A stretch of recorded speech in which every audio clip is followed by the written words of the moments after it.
picture on you. They should just meet you at the door and not let you in. Yeah. Hey, Hutz, can I take a picture, you guys? Come in. Come on, hey, Casey. Hey. Great.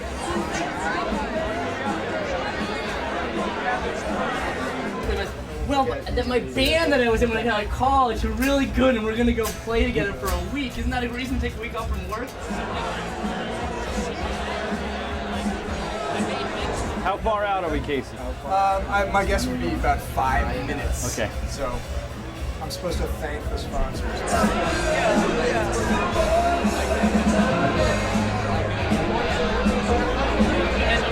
Are you nervous? I'm nervous as hell. Why? I don't know. What's a key? You guys supposed to know? You know the weirdest part though is like, you know, walking around in the audience and seeing people that like, you know, going to a lot of shows back then and like 10 years of seeing people that you've never actually spoken to and then seeing them again tonight and being like, oh, that's Still don't know you. Yeah, exactly.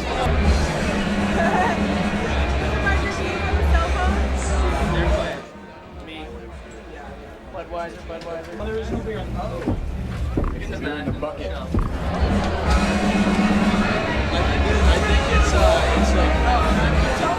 And if we do, yeah. We have made leaps and bounds. Guys. Let's go.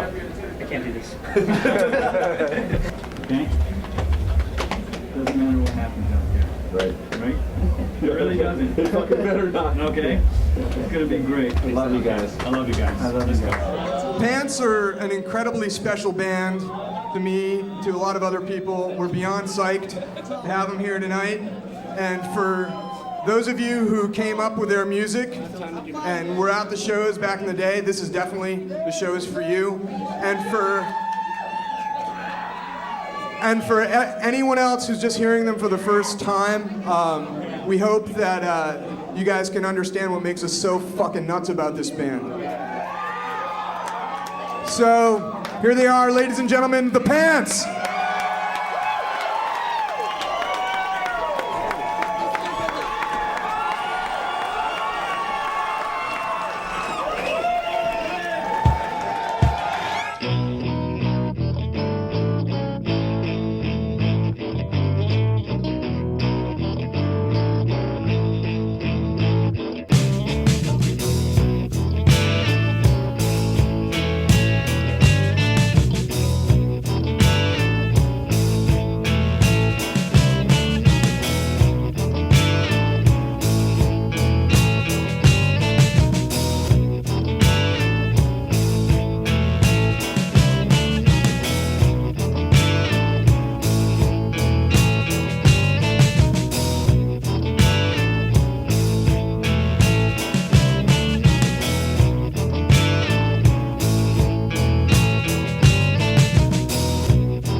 Pants wrote such compelling music that you didn't need to have a record to be into it. You go to two shows by the Pants and you know these songs. Good looking, they're smart, they had a sort of a self-effacing attitude. They didn't take themselves too seriously, but they were artists. They did seem to have some sort of weirdly universal appeal. You knew when the Pants were playing, there was going to be a crowd. Everybody was going to leave with a big old grin on their face. And you knew that people were just going to be bummed out when the show was over. Anything you could possibly say about the strengths of a band, I'd say they had it. I mean, there were bands that I liked, and I consider them to be like my favorite local bands or bands from Burlington. But like, I would say that the Pants are one of my favorite bands ever. Like, top 10 bands ever. I'm just grateful that I got to see them play. Had some of the greatest musical, like, audio experiences of my life, seeing that band.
Burlington, Vermont in the 1990s was like a perfect storm of a cool music scene.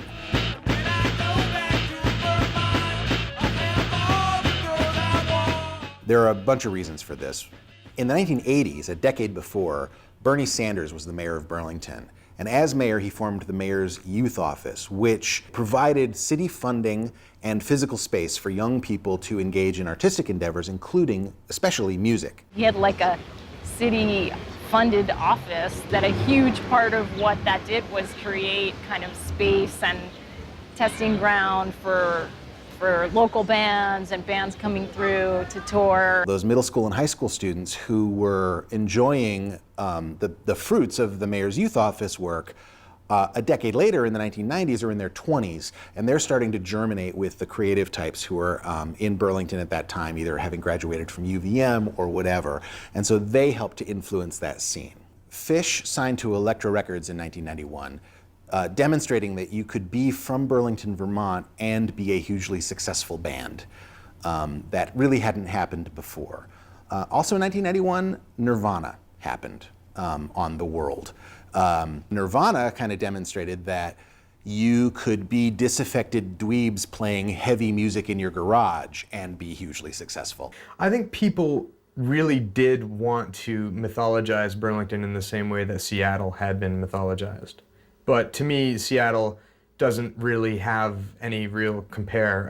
It might have been the closer similarity might have been Athens, Georgia, just because the size of the town and the variety of the bands. So there was this sense in Burlington, like, oh, Burlington's going to be like the next one of those towns that's going to burst. You couldn't help but feel that way because there were so many great bands. Nobody really knew what was happening, and I think some people like to think that it was going to be this thing that was bigger than it was. At the time, I remember getting annoyed sometimes at how much certain individuals were championing the Burlington music scene, and it really kind of rubbed me the wrong way. I would just get so excited in the audience, watching the bands play and wanted to be part of it, that I would jump up between songs of any band at all and sing. I really did believe it was great music. It wasn't just the stuff that I happened to be able to see for, free, or 3 bands for $3 or whatever. The bands that I got to see live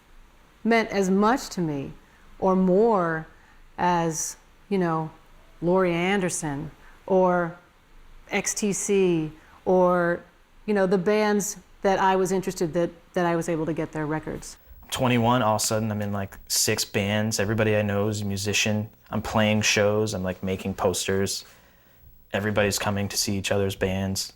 Like the extensible nature of community and music and creativity and how collaborative and collective and connected everything was really exciting.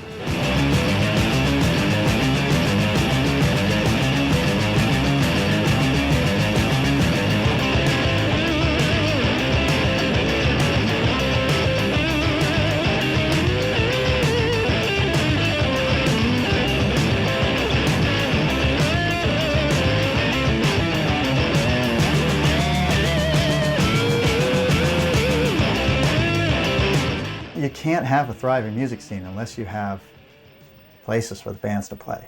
And you can't have places for the bands to play really unless those club owners are really into music. Toast was kind of this ginormous landing pad.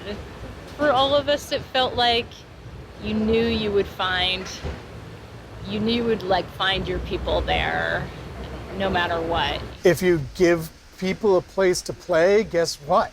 You're gonna end up with some good bands. Bands pretty much every night of the week.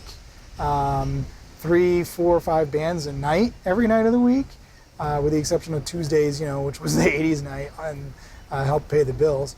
And I was willing to book things that I knew I was gonna lose money on just because it would be cool. Dennis and Justin opening that club and the folks that opened Metronome, I think they gave a lot of opportunities to local musicians and were pretty creative in pairing those local musicians up with those national acts to give them opportunities and give them chances to play. And I think that fed that cycle of more people wanting to have a band and to go out and perform. So everyone was really into local music, but like the Pants were like the kings or whatever of the scene. All I know is that when the Pants were popular, Phish were also nationally popular. But I think if you probably ask somebody in Phish who Burlington's band was at that time, they'd probably tell you it was the Pants. It was just one of those things you just felt, you just knew it. At that time, I would say I'd never seen them play a bad show.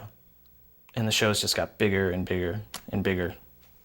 And everybody knew the words to the songs. They were always kind of the top dogs of the scene and, seemed to appeal to so many different constituencies, like the old rockers from town and, the hippie kids from UVM. There'd be a new poster up, and that in itself is sort of special, like, let's check out the new Pants poster for the new Pants show that's gonna happen. Everybody in every band and all of their fans would go see the Pants. Eagle laying on the cliff, make a nest, lay the egg crack, chick rise, chick fly, chicken eagle. Eagle laying on the cliff, make a nest, lay the egg crack, chick rise, chick fly, chicken eagle. Come see us because we're gonna rock out. We used to say that, like, you're gonna play tonight? It's like, no, we're gonna kill it tonight. And we started doing that right from the get-go. And so there was never a local band like shoegazing element to it. We were always, like. There was never really a question of what we wanted to sound like. We were just like, fuck you, we're just gonna sound exactly like this, and we can do all these other stuff. Plus we can juggle and eat fire. So fuck you, this is a great band, because we can do all these different things, and if we want to make a rap album, we'll make a fucking rap album. We were all really good friends and we were all excited about what we were doing. We all had the same idea in mind and we were all moving forward and helping each other out, and it was a lot of fun to do. There's good bands, there's good live bands, and there's people who make good records. One, it's really hard to make a good record, and two, it's hard to be both. And I think we were both. She's just one of the girls, she's not one of those, one in a million. As if to have and to hold is what's holding me down, this love and addiction. She's got money, men, already done, doing that money,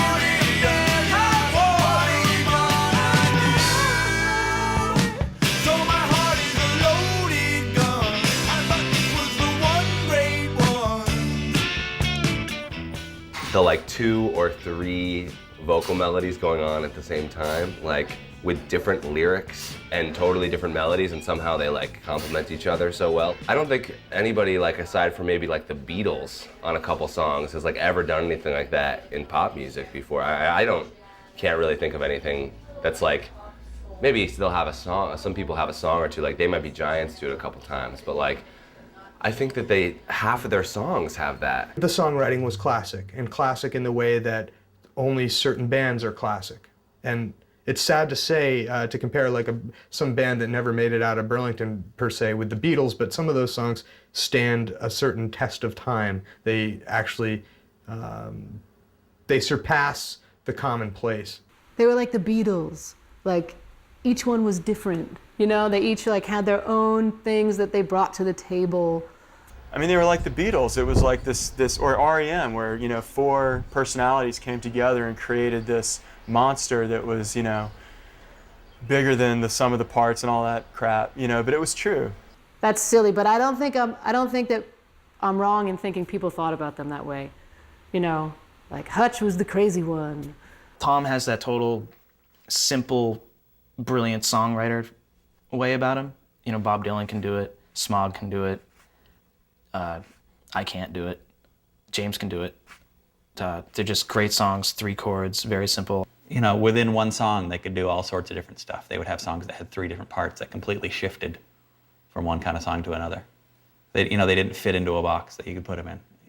You could be into the Pants and people couldn't tell what kind of music you were into. More than really writing songs, they were writing records. They were writing albums. They weren't afraid at all to be like unbelievably catchy, you know, like to write just like pure pop music in a lot of ways. They always seemed to like temper it somehow though with their like kind of like noisy production or like the way they play the song, like Pistol's guitar playing or something like that was always, you know, really noisy. So it kind of like tempered the really, really, really, really poppy aspect of the music in some respects.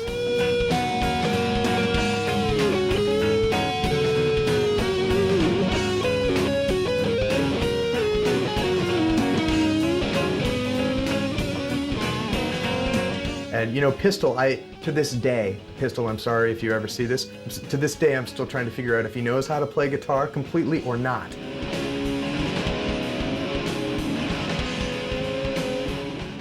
You know, like I grew up in the, you know, like I'm a student of a certain style of lead guitar, and I love out there shit, but that guy would just like, he would just spew like, you know, anything. I remember Eugene used to have a lot, he'd be on both sides of the fence. Sometimes he'd be like, oh, you know, Pistol, he's amazing. And then like other times he'd be like, man, he doesn't actually hit any notes that are correct. Like he's just doing what he wants to do. That's not in the scales. What's wrong, you know? Not many bands, I think, would have the balls to have ironic guitar solos. You know, you either have a guitar solo or you don't. But the Pants had ironic guitar solos, which is, I give them credit for that for sure. You think Pistol saw those guitar solos as being ironic? Have you ever talked to him about it? No, I haven't. And I can only hope I'm right. You know, because what if Pistol sees this and says, "What the fuck is Spine talking about? Ironic guitar solos." Those were good. Did he mean good? The one thing that I have is being willing to really fuck up and really be kind of out of control and just go for it. At my best, I was hearing what I wanted to do in my head and going for it. Like whether it was physically gonna, like, I could pull it off sometimes, but even if I fucked it up, I could recover quickly. So maybe it was like this weird mistake that happened that sounded cool in the end.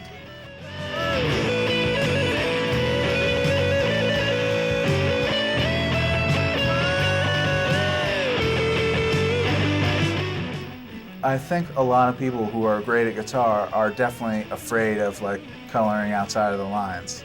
And that was never something I was afraid of. Like if I hit a clunker, so be it. But that's where the magic happens. It's just like going for it, you know?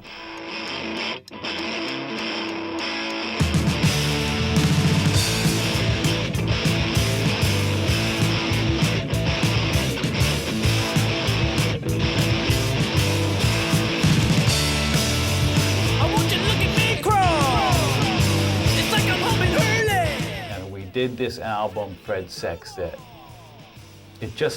I'm really happy about that album. It was a horrible time for me. I mean, like, you know, it was awful. But in retrospect, I'm kind of glad because like something kind of artistic came out of it, and there was something very Burlington about that album. That was a really fun project to be involved in, and we felt like, you know, we were making something really cool, and we were excited about it. And we had it in our hands and we could do it like we were doing it ourselves. So Fred Sex was this kid named Fred, and he would come in to Pure Pop with his dad, and you know, whatever was playing on the stereo, he'd be like, "This sucks, put on Anthrax," you know, and we would, because he was a cute kid, you know. So then I saw him, he was writing something on a business card, and he wrote it and put it back on the pile. So I grabbed it and I flipped it over and it said, "Fred, Sex." You know, like that was the most daring or whatever, you know, just like whatever was going through his mind when he wrote that.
okay, you know, foot's in the fucking door here. You know, we are band's in good shape.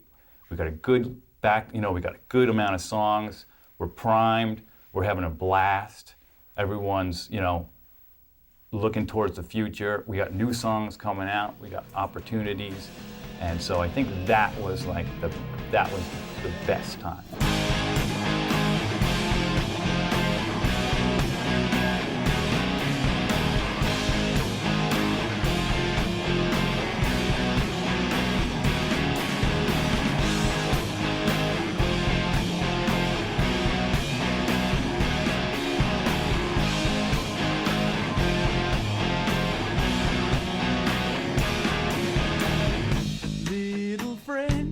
It was great. I mean, I remember getting a free dinner at Five Spice just because we had a show that night. You know what I mean?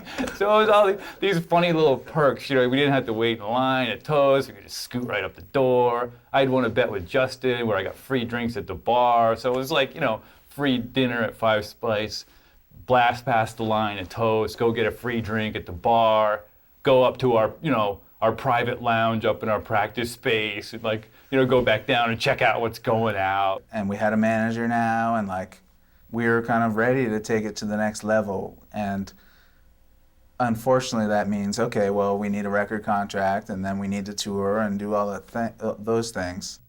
You know, then a lot of obstacles started being presented, you know, and they were completely like bowled over, most of them, because we were, in the beginning, because we were very, you know, excited about it, you know, like we travel like 6 hours to play a show for like 5 people, you know, and be like, let's rock it out. Good show, guys, you know, nice job. Let's drive back, get up at 6 in the morning, go do our jobs, you know, and it was like undaunted, you know, a number of times with that kind of stuff. We had played in New York a few times. There was some vague interest from an A&R guy in New York, and we, you know, sort of had, you know, there was a feeling of being dicked over by him. There was a feeling of being sort of dicked over by like opportunities that we were supposed to have. We call them the shoulder bag guys. All these guys in black shoulder bags would come, and those were the A&R guys, and they'd be out there and stuff, and you'd talk to them, and they'd be like, yeah, you guys are going in a good direction. And you'd be like, well, what the fuck is that? You know, what do you, dude, like, what do you mean? Like, I'm standing right here, you know? What do I gotta do? You know, you gotta hone your set and like get your set down and do these songs like really well, and you know, make demos for the, you know, like we kind of just started doing stuff for other people in a way. There was a deal to do some recording or distribution and management or promotion of some kind with this company, and that was all set to go. And they had like this, you know, framed photo of us in their office, and it was like this cool thing they were gonna do. And I remember waiting for a fax. They were gonna fax the contract, you know, and just like the mysterious fax that it just never came. And then we couldn't contact them on the phone or anything. So it was like this opportunity that just like vanished. You know, things just never ever went the way they were supposed to go. And, you know, we didn't care at first, but it got a little daunting after a while, I guess. We had recorded a big demo with Trey from Phish at Bearsville Studio, which was a big studio, which he took us under his wing to, you know, want to produce, and, you know, which was really nice of him to do. I think we expected a lot out of that, probably more than we should have. But regardless, it didn't really come to anything. So there's a lot of expectation that went into that, and I think we, you know, spent a fair amount of money, even though we got a deal at Bearsville. I don't know how the hell to tell you. I couldn't do you justice with only my words. My world has rarely been worse. Sort of a sore subject, actually, that whole tape and stuff, because it wasn't really. It cost a lot to do it, and it wasn't. Gonna get this. This is where the documentary begins. Yeah. Now, it wasn't. I don't feel like it was distributed around the way it was promised to be distributed around. And from what I know, the fact that Trey Anastasio was part of it. Actually got us, got the tape put aside at a couple of rock shows because they assumed that we were a jam band. And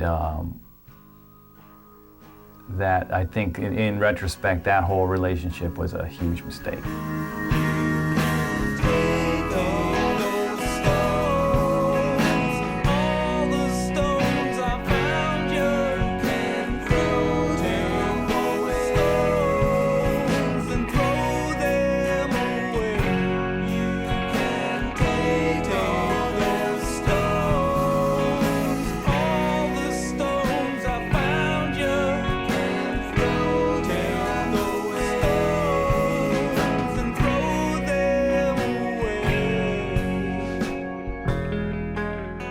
Just tried stuff that didn't work to take us to that kind of level where we had a national release and we were touring in support of it. Like, that proved to be difficult for us to do. And of course, since we had this magic in Burlington, it was especially like, Jesus Christ, like, what are we gonna do, and there's kind of this assumption that, hey, the songs are good and we're a good band, so people are gonna recognize that and it's gonna happen, There was sort of a feeling of we had done what we could.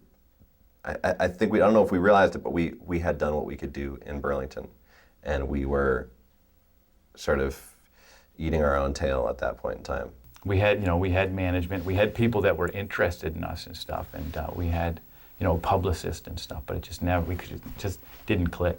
Which is, I think that's normal actually in the music biz.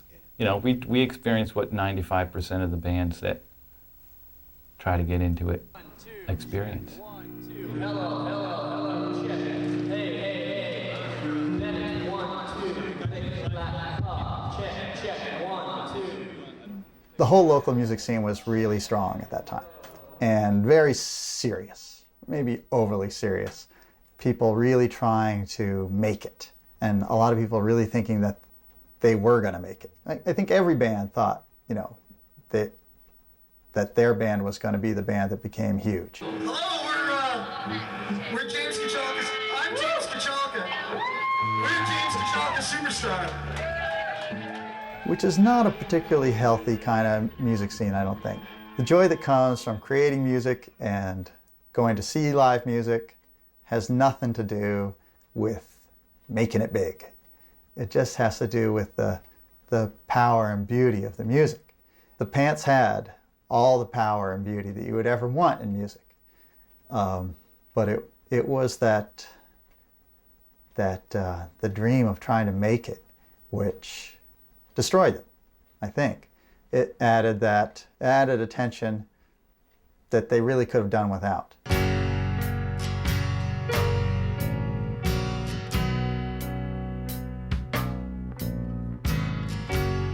Things were a little rickety for us at that point because we were all like, burning inside to make it, to have this actually happen. And so, the clock was ticking, I think, for all of us at that point. Familiarity breeds contempt. So I think it had started to a little bit, why isn't this happening? Well, it's not happening because you're not doing this, or it's not happening because you're not doing that. You get too close with people in a way. You're all involved in something and it's 4 people trying to go in a single direction, or at least kind of, and it just proved difficult, and if you're around someone all the time, you're bound to get snippy or whatever it is. You've played to everyone you can play to in Burlington.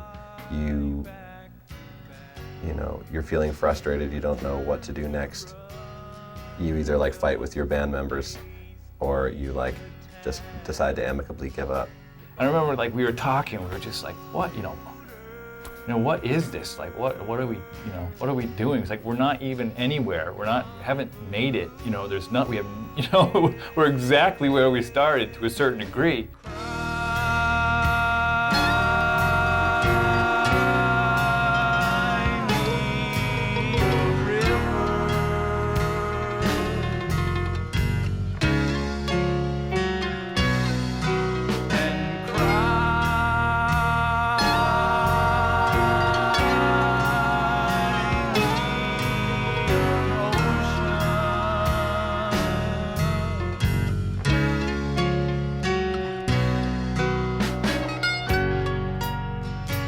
I don't know, the last 3 to 6 months that I played with the band, there was like, kind of like mounting frustration about the direction things have been going, and people thought things should be happening faster, and a number of disappointments kept arriving, and it made a lot of the time that we were spending together working on music or playing shows like a little strained sometimes, and like that was hard, Tom and Pistol got it in their minds that Hutch was difficult, which is like, have you met Hutch? So out with Hutch. I think we had a show or two that didn't go very well because we were trying out some new stuff, and I think Tom was getting increasingly frustrated with the way things were going, and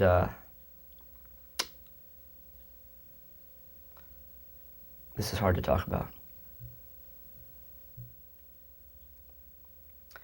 Yeah. There were personality issues too at the same time. We just were rubbing each other everyone was rubbing each other the wrong way.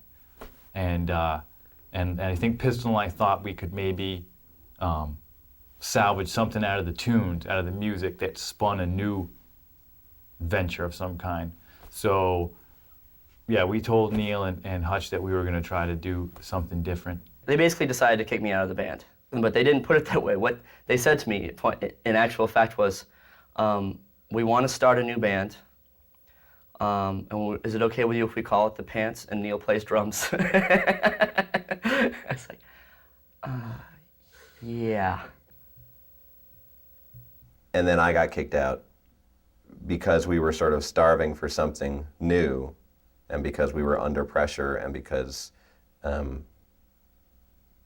we had sort of run out of things to do.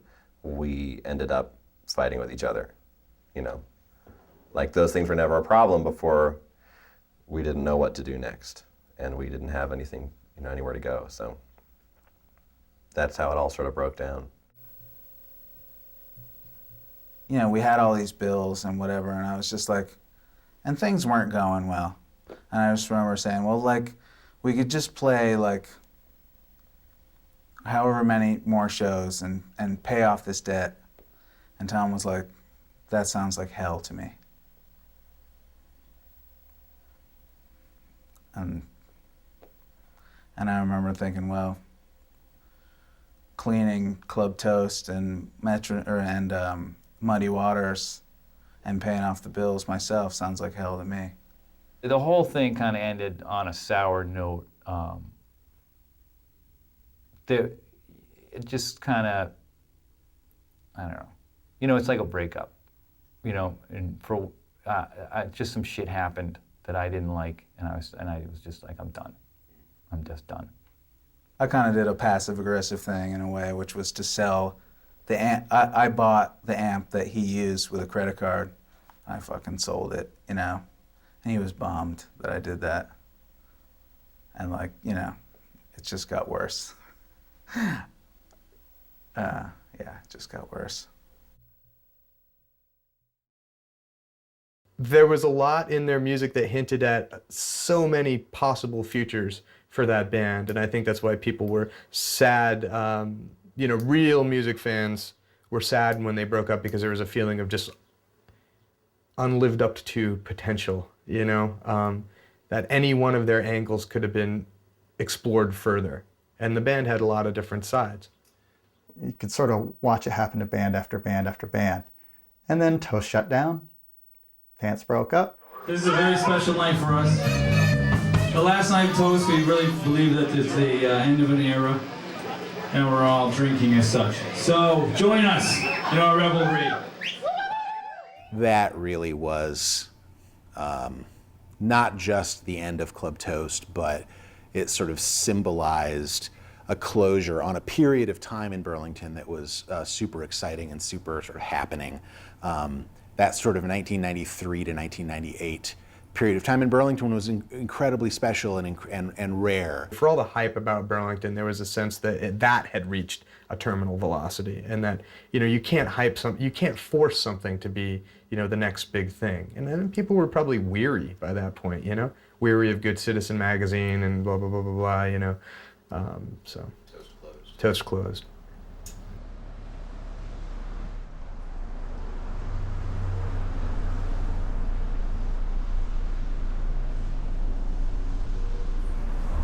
Hello.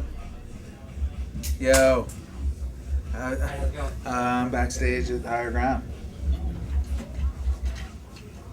I'm drinking a beer. Yeah. I feel great. I'm gonna go mingle and say hey. Say welcome to someone. Hey.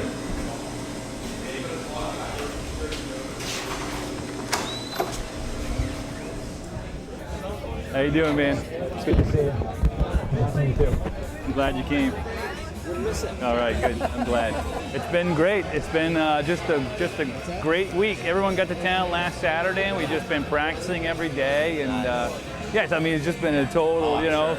Yeah, it's just wild. Yeah. Hey, ladies. How you doing? Good. Nice to see you too. Thanks for coming. Oh, hey, how are you? We were talking about you that it was like almost 10 years to the day. Isn't that when wild? We did the pants karaoke. That's my favorite one. That's my favorite gig of all time. We did it before in practice, first like at Egan's place, and it was fun. It's like maybe Well, Casey wants to introduce us from 7 Days. Sure. We told him to come up and get us when everything's ready.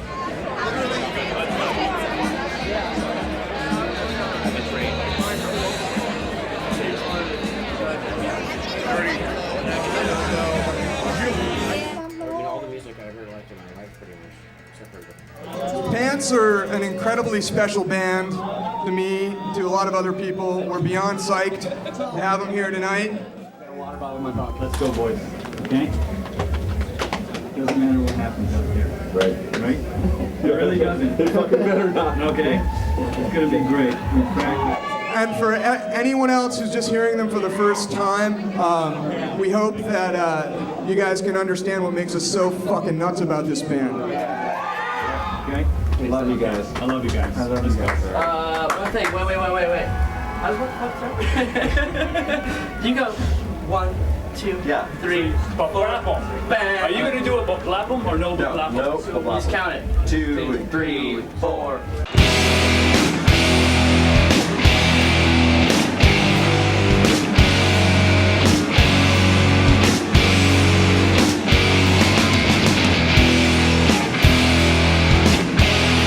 Ever since Club Toast ended, we had been talking about it for a long time. And after the bands had broken up, we were like, wouldn't it be cool if one day we could just figure out a way to get those guys to play another show?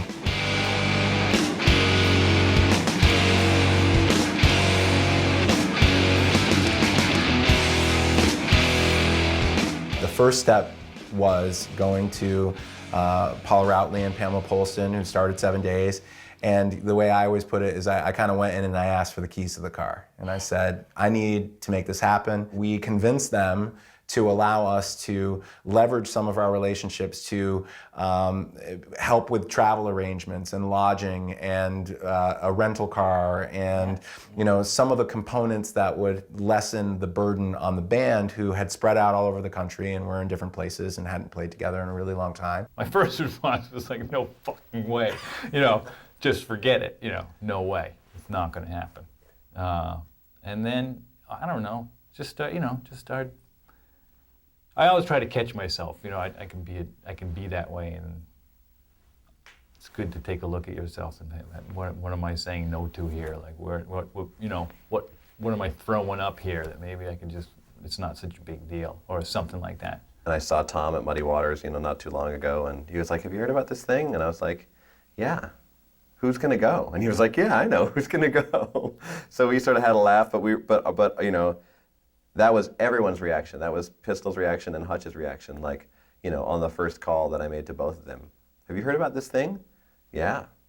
Fucking who's gonna go? I never knew if anyone was serious about it or if it was just like a guy who would love to see it happen, but and then it started to seem like it was more serious. Then I got an email from Alex Crothers. Something like, don't be a fucking pussy. Do the Pants show, it'll be great.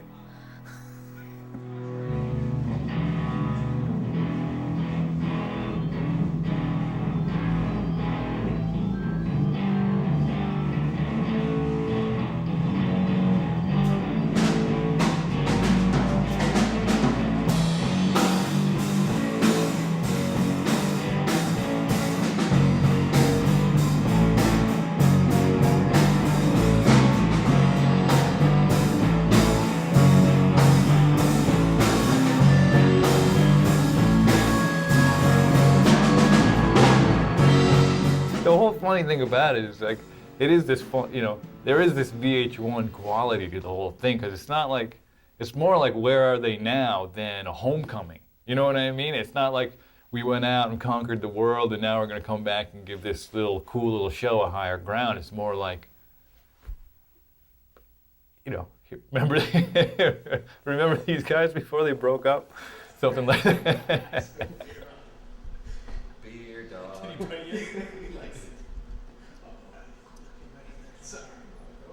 might notice some What's the thing? balancing here. It looks funny.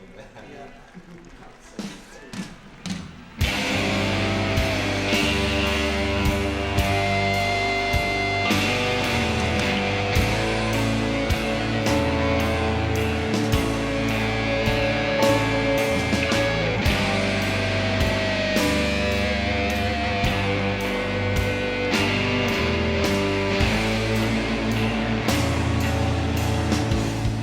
Well, let's talk about the reunion show. That was pretty We fun. were so excited. I know, like.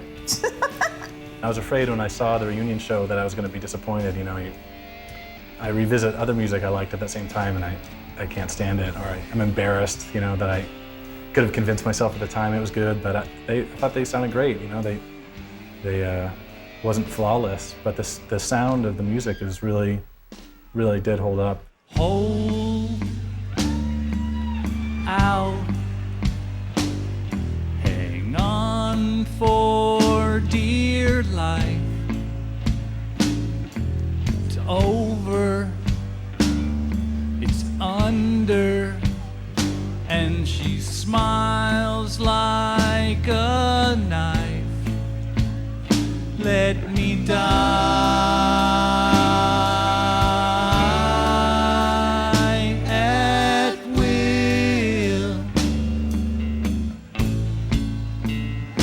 Let me die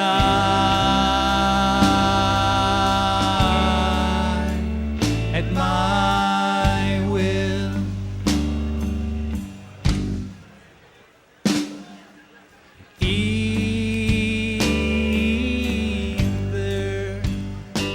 It was just great to see so many people out that you would run into at the shows, and there they were. Yep. A few years later. With careers, and you know, like everybody had like matured, and they were just well, for the most part. Maybe. I don't know. And there were like 500 people there, and like 300 of them were singing along to every song. I think that was what was really surprising to me about it, because it felt at the time like such a small, you know, we were all connected in such small world, but realizing kind of how many people were really part of that scene and were really like moved by them as a band and felt really part of them and their work. That was really moving and revealing, I thought.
Walking out of there, and you know, the days after, being kind of like, you know, wow, did that just happen? And I think that they played almost every single song that I wanted to hear. There were 2,000 at least. days before I met you.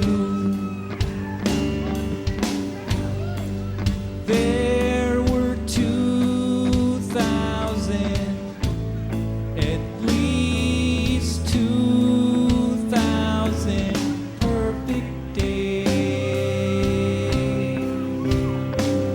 before I met you, and it looks pretty good to me. Tom writes in a really, emotional lyric. Like, those are not kind of reserved, I can't figure out what this person is talking about. That is like big, like love lost, blood spilled kind of songs, And so I think like the bigness of that, and then the music itself, and like what Pistol and Neil and Hutch brought to that, the kind of richness and the range of it too, the way they were able to write these like super catchy, poppy, ballady song, hardcore punk rock, like noise songs, sometimes all in the same song, like I'm thinking about a song like 2000.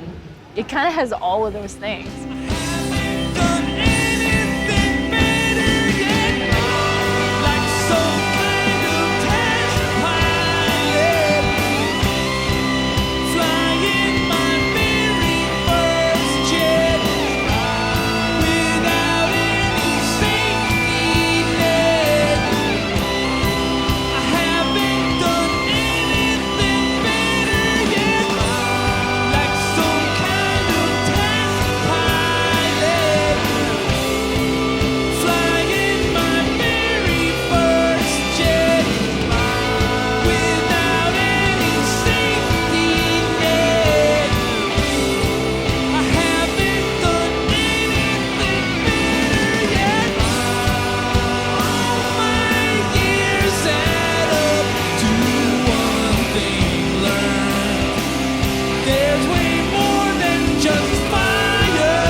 Like if the MP3 were as popular then as it is now, they would be much more well known, period. Their music would have gotten out to the rest of the world. Just one tiny little detail that was missing at that time. It would be really interesting. I always think about this, of what it would have been like if what was going on in Burlington back then were to happen today with the same people, and we had the internet or the distribution system or the ways to spread the word more. Because it was such the early days of the web and really getting that kind of stuff going that a lot of us missed out on the opportunity to really do any of that kind of promotion or any of that kind of spreading of the word. If you weren't here or you didn't know somebody who lived here at that time, there's no reason you would know about this. Because nothing happened, right? Like, the scene didn't explode on the national stage, right? The Pants weren't signed to a major label. Like, the people that came out of that scene, like Eugene Hutz, who is in Gogol, was the sort of the front man of Gogol Bordello, he comes out of the Burlington scene. He was in a band called The Fags, a great band, great punk band in the 90s. James Kochalka Superstar. James Kochalka had some success on college radio and certainly with his comics and stuff. He comes out of that scene. Strange Folk was a jam band, kind of post Phish. They kind of came out of that scene. There's a couple others that had some success coming out of Burlington, but the scene itself never really exploded. I think the problem with Burlington is it might buckle under the weight of its talent. It becomes unwieldy. There's not enough money you can make here. There's a glass ceiling. You know, there's nowhere else to go. There's not an infrastructure for people to take that next step, saying like, okay, we need a dedicated public relations agent. We need a booking agent. All that stuff, all that infrastructure exists somewhere else. So it's only the really, really tenacious and pragmatic bands that take those logical steps to get to that next level. A lot of other people are wonderful. They rise to the top of Burlington and then there's nowhere else to go. I feel like every town where I've ever lived has had sort of the one band that that really seems like so much better than any other band that's kind of making it, and they get some sort of chances at the brass ring, and then, you know, somebody at the label makes a false promise or something, you know, it never seems to quite work out. And so I've seen some really great bands that no one's ever heard of, and the Pants are one of those bands. You know, when we were touring around and playing with stuff, you know, we played with a couple of really good bands that no one will ever hear of. You know, it's not it's not like some kind of coincidence that like some band was really good and like no one outside of, you know, X town will ever hear them. You know, it happens all the time, I'm sure. You know. I don't think we're a real special case. When it's all, you know what I mean? When the dust settles, I think there are a lot of bands out there and a lot of musicians and songwriters out there who blow the fucking doors off the people that are in the news and in the zines and everything right now. And for whatever reason, you don't hear them. You know what I mean? Andy Warhol said that everyone will be, in the future, everyone will be famous for 15 minutes. Momus, which is a sort of indie rock, electronic guy, says that that's almost right. In the future, everyone will be famous to 15 people. And in that sense, every band in Burlington was famous. We were all famous here in Burlington. I think the Pants could come back in earnest, reappear like, you know, superheroes to save the world, and they would still sound fresh. It may be a case of that they had such a unique chemistry and sound, or maybe just because good rock and roll, like not the marketed kind of rock and roll, you know, not the overly stylized kind of rock and roll, not the overtly pre-thought out rock and roll, but just good rock and roll, good real rock and roll. It just doesn't ever get old. It's timeless. So I think they could come out tomorrow and the effect would be the same. The people that I know that like really interesting music, or just like, you know, are musicians or friends of mine in general, I usually at some point end up like playing them the Pants, and usually the reaction is the same as my reaction. You know, like people are like, they're like, so why didn't this band become like huge? You know, or like you know, like why haven't I ever heard of this band? That's the thing, those records don't get lost. I mean, well, they get hard to find, but people discover those records years later. I mean, maybe it's a little disheartening, but you know, there's people like Gary Wilson or even Daniel Johnston who like toil in obscurity, and then somehow just somebody will just hear it and it'll become this long lost record that everybody should have heard of, and then everyone will look for it, then it'll get remixed, remastered, and some big label's putting it out and everybody's discovering this long lost gem, you know? It happens with Beach Boys albums. So, you know, I mean, if you've never heard the Pants, I would highly recommend all 3 of their albums. But it's kind of cool though also because you have this like little band that you can show people that no one's heard of, that are just like, usually when you play someone a record that they never heard of, they're like, oh yeah, that's okay. But I mean, this is like a treasure.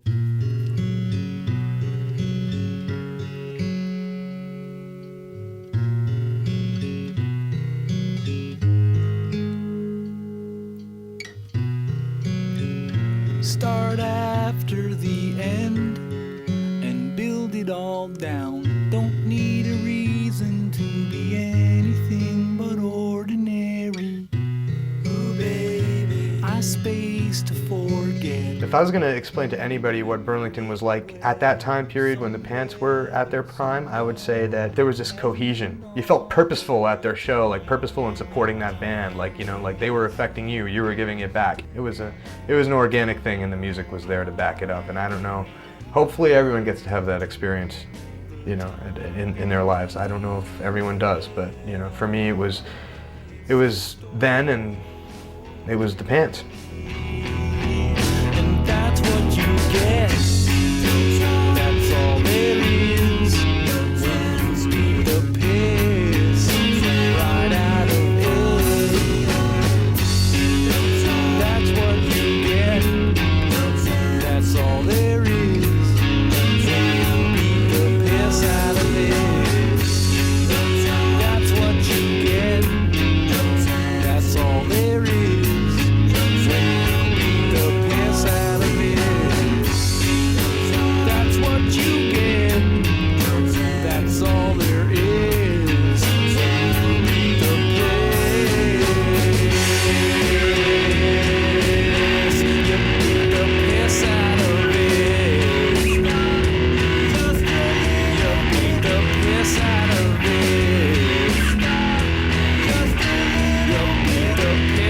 of it. You beat the piss out of it. You beat the piss out of it. You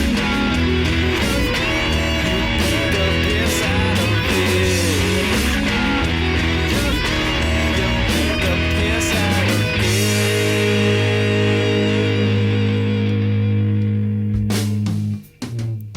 Start after the end and fuck it all up.